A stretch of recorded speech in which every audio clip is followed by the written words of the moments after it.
Hello दोस्तों, कैसे हैं आप सब। हमारी कहानियां देखने के लिए हमारे चैनल को सब्सक्राइब कीजिए और हाँ, बेल आइकॉन पर क्लिक करना मत भूलिएगा।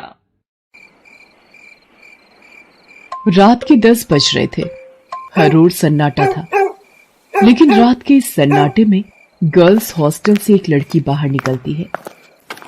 उसके सैंडल की खटखट की आवाज से वो सन्नाटा टूटता है। बाहर उसके इंतजार में एक आदमी अपनी बड़ी और लंबी सी कार में बैठा हुआ है। वो उसकी कार के पास जाती है और उसके शीशे पर नॉक करती है। शीशा खुलता है। लड़की अंदर बैठे शख्स से पूछती है, दिवाकर मित्तल। अंदर बैठा आदमी सहमति में अपना सिर हिलाता है। फिर वो लड़की, जिसका नाम शोभा था, वो उसकी गाड़ी में उसकी बगल वाली सीट पर बैठ जाती है। दिवाकर मित्तल उसके चेहरे की ओर मुस्कुराकर देखता है और कहता है, जैसा सुना था वैसी ही हो तुम, बहुत तीखी, लाल मिर्च की तरह। दिवाकर मित्तल के पैर कार के एक्सीलेटर पर जाते हैं और पल भर में कार हवा से बातें करने लगती है। थोड़ी देर बाद वो कार शहर के एक सबसे बड़े 5 स्टार होटल में प्रवेश करती है। दिवाकर मित्तल पार्किंग में अपनी कार लगाता है और होटल के रिसेप्शन पर जाता है और अपनी प्री बुकिंग के बारे में बताता है। दिवाकर अपने रूम की चाबी लेता है और शोभा के साथ उस कमरे में जाता है। दिवाकर दरवाजा बंद करता है और शोभा से पूछता है, कुछ लोगी तुम, पीने या खाने में? आप जो भी मंगा लीजिए। दिवाकर होटल के कमरे में लगे फोन से रिसेप्शन पर कॉल करके अपना ऑर्डर देता है। थोड़ी देर में वेटर ऑर्डर लेकर आ जाता है। वे दोनों खाने के साथ साथ थोड़ा थोड़ा पीते भी हैं और फिर दिवाकर और शोभा एक दूसरे में खो जाते हैं। सुबह जब शोभा की नींद खुलती है तो दिवाकर वहां नहीं होता है। उसके तकिए के नीचे नोटों की गड्डी रखी होती है। वो गड्डी को उठाती है, फिर होटल के बाहर आती है। बाहर आकर वो एक कैब बुक करती है और उसमें बैठकर गर्ल्स हॉस्टल की ओर निकल जाती है। कैब वाला बीच बीच में उसे घूर कर देखता है तो शोभा को गुस्सा आ जाता है। क्या देख रहे हो? क्या देख रहे हो बार बार पीछे मुड़कर? आगे देखकर गाड़ी चलाओ, नहीं तो अभी तेरी कंपनी में फोन करूंगी, फिर सारा घूरना निकल जाएगा। कैब वाला शोभा की बातों से डर गया। शोभा कैब की खिड़की से बाहर देखती हुई जा रही थी और मन ही मन खुद से बातें कर रही थी। सब कुछ कितना फेक है ना यहाँ, सब कुछ। कौन आदमी कौन सा चेहरा लगाए घूम रहा है, किसी को पता नहीं है। मैं भी तो पिछले कई महीनों से एक नकली चेहरा लगाए घूम रही हूँ। सच कहूं तो घिन आती है मुझे उस चेहरे से, दम घुटता है मेरा।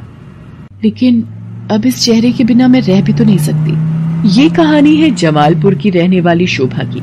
शोभा शहर के एक हॉस्टल में रहती है और इंजीनियरिंग की पढ़ाई कर रही है। वो 8 महीने पहले ही शहर आई है। शोभा के पिता दीनदयाल उससे बहुत प्यार करते हैं। उसे अब भी याद है जब वो ट्रेन में बैठकर शहर आ रही थी तो। क्या बाबा, आप इस तरह बच्चों की तरह रोएंगे तो मैं शहर कैसे जाऊंगी?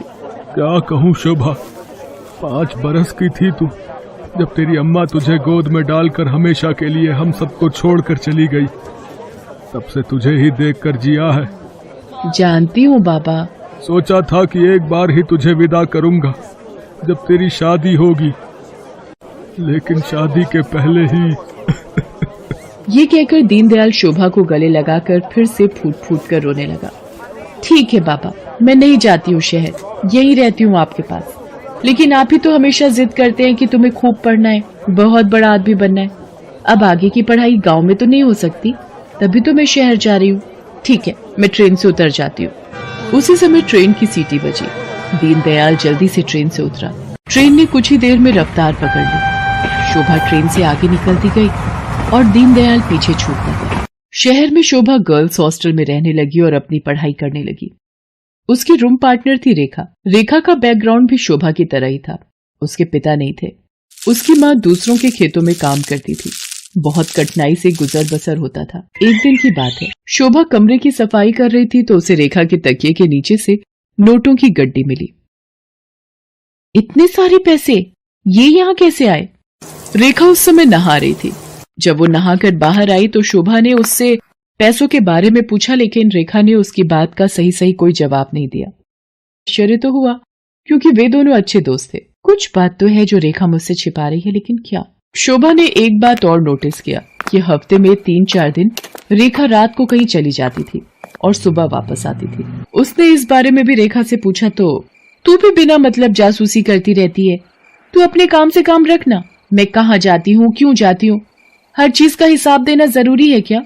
ये जरूरी तो नहीं, लेकिन कल को हॉस्टल की वार्डन को पता लग गया कि तुम रात रात भर बाहर रहती हो तो क्या होगा? तुझे पता है ना वो कितनी स्ट्रिक्ट है। तो उसकी फिक्र मत कर, मैं संभाल लूंगी उन्हें।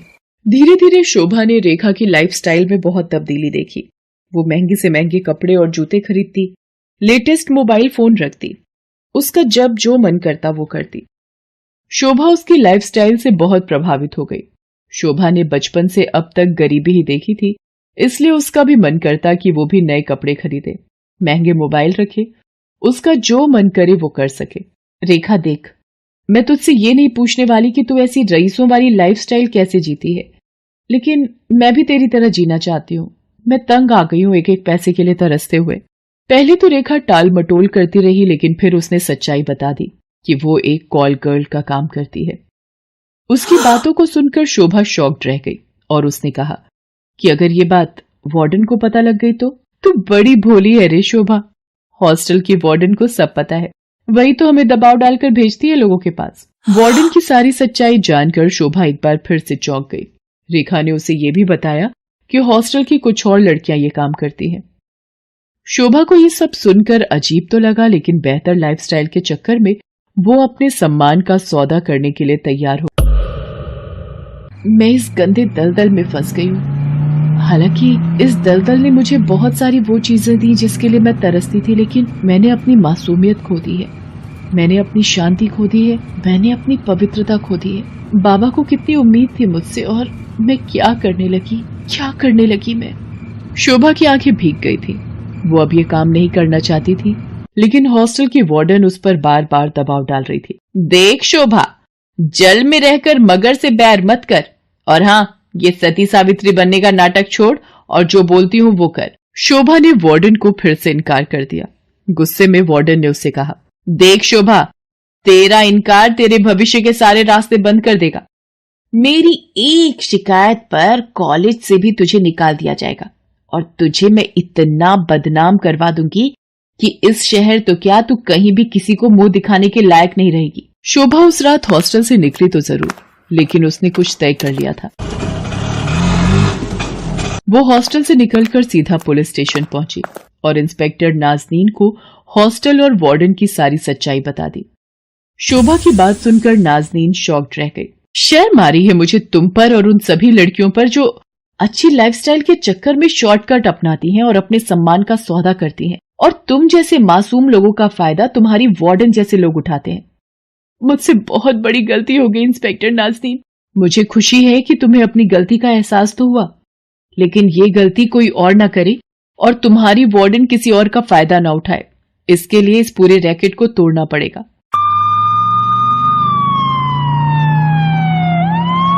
इंस्पेक्टर नाज़नीन ने वार्डन को गिरफ्तार कर लिया और उसे जेल भेज दिया। जिस वार्डन पर लड़कियों की सुरक्षा की जिम्मेदारी थी, वो उनका सौदा करने लगी थी। इस बात को सुनकर पूरा शहर सन रह गया। आज शोभा इंजीनियरिंग के लास्ट ईयर में है और वो बहुत ही मेहनत से अपनी पढ़ाई कर रही है। आखिर उसे अपने बाबा का सपना जो पूरा करना है। हेलो दोस्तों, कैसे हैं आप सब?